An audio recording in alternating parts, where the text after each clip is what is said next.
ప్రయాగ్రాజ్ కుంభమేళాకు భారీగా భక్తులు తరలివచ్చారు. దాదాపు 114 ఏళ్ల తర్వాత ఏర్పడిన మహా కుంభమేళా కావటంతో భక్తులు మన దేశం నుంచి మాత్రమే కాకుండా ప్రపంచ దేశాల నుంచి కూడా భారీగా తరలివచ్చారు. జనవరి 13న ప్రారంభమైన కుంభమేళా ఫిబ్రవరి 26న మహాశివరాత్రి షాహీ స్నానంతో ముగిసింది. ఈ క్రమంలో కుంభమేళాలో దాదాపు 70 కోట్ల మంది పవిత్ర స్నానాలు ఆచరించినట్లు యూపీ సర్కార్ వెల్లడించింది.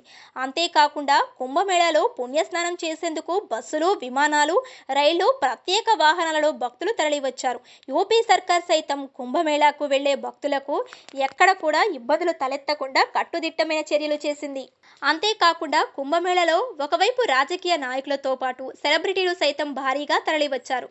అయితే కుంభమేళాలో ఇటీవల బాలీవుడ్ నటి కత్రినా కైఫ్ సైతం పుణ్యస్నానాలు ఆచరించారు.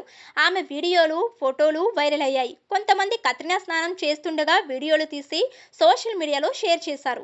ఈ క్రమంలో ఒక నెటిజన్ తాను కుంభమేళాలో స్నానం చేస్తూ మరోవైపు కత్రినా స్నానం చేస్తున్న వీడియోను రికార్డ్ చేశారు. తాను తన సోదరుడి కత్రినా అంటూ వెకిలిగా నవ్వుతూ వీడియో తీసి వైరల్ చేశాడు. దీనిపై తాజాగా బాలీవుడ్ నటి రవీనా టండన్ మండిపడ్డారు. పవిత్రమైన కుంభమేళాకు వెళ్లి ఇలాంటి పనులు ఏంటని మండిపడ్డారు. మహిళ స్నానం చేస్తుండగా వీడియోలు తీయడం ఏంటని రవీనా టండన్ అభిమానులపై సీరియస్ అయ్యారు.